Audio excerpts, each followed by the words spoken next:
جب تک ہم وقت کی رفتار کے ساتھ نہیں چلیں گے ہم اپنی منزل مقصود سے اتنا دور رہیں گے۔ وقت کی رفتار، وقت کیا ہے؟ وقت کبھی بھی بے وقت نہیں ہوتا۔ اس لیے جو آپ کی ایج ہے، یعنی آپ کی عمر، اور جو زمانہ ہے اور اس زمانے میں موجود ٹیکنالوجی ہے، اس کے مطابق اپنے آپ کو نہیں رکھیں گے، آپ کا نالج اپڈیٹ نہیں ہوگا۔ ٹھیک ہے؟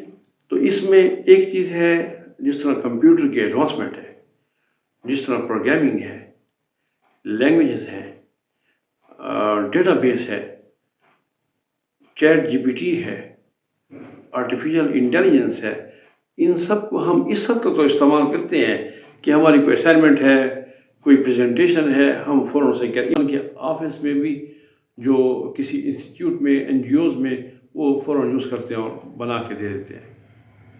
اس طرح امپرومنٹ نہیں آتی۔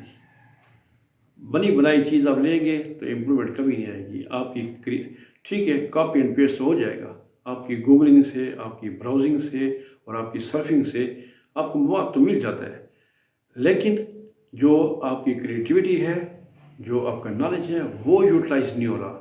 لہٰذا بہتر طریقہ یہ ہے کہ اگر آپ آرٹیفیشل انٹیلیجنس سے یا چیٹ جی پی ٹی سے آپ کچھ لرن کرنا چاہتے ہیں، دین ایکسپریس یور سیلف، کمیونیکیٹ کریں، اس سے کمیونیکیشن ڈیولپ کریں۔ آپ لکھیں، اپنی لکھی ہوئی تحریر کو چیک کریں، اس میں گرامیٹیکلی چیک کریں، اس میں ورڈنگ چیک کریں، اس میں ایڈیشن ڈیلیشن چیک کریں، پھر دیکھیں کہ کس طرح نکھار آتا ہے آپ کی تحریر میں۔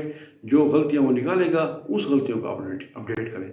یہ نہ ہو کہ آپ اس سے لکھی ہوئی تحریر لیں اور آگے پاس آن کریں، اس طرح آپ اپڈیٹ نہیں ہوں گے اور آپ کا ٹائم تو پاس ہو جائے گا، لیکن جو کمپٹیٹیو ایگزامز آپ کے ہیں کسی جاب کے حوالے سے، جو سی ایس ایس کی ایگزامز ہیں، جو پی ایم ایس کی ایگزامز ہیں، ٹھیک ہے، وہ آپ کوالیفائی بھی نہیں کر سکیں گے اور ویسے مطلوبہ نتائج حاصل نہیں کر سکیں گے جو آپ کو ملنے چاہیے۔ بہتر طریقہ یہ ہے کہ آپ اپنی رائٹنگ اسکل نیشنل لینگویج میں اور انٹرنیشنل لینگویج یعنی اردو اور انگریزی، ان دونوں میں ڈائلاگ کی صورت میں کمیونیکیٹ بھی کریں، تاکہ آپ کے انٹرویوز کے لیے وائس بھی کلیئر ہو جائے۔ اس طرح آپ جب اس سے بولیں گے تو آپ کی کمیونیکیشن بھی ہوگی، کانفیڈنس ڈیولپ ہوگا اور آپ کی ایکسپریشن بھی بڑھے گی۔ تو لہٰذا وقت کے ساتھ چلنے کا بہترین طریقہ یہ ہے کہ جو آپ کے عمر کے ساتھ، آپ کے زمانے میں جو ٹیکنالوجیز ہیں، اس کے مطابق اپنے آپ کو ہمیشہ اپڈیٹ رکھیں۔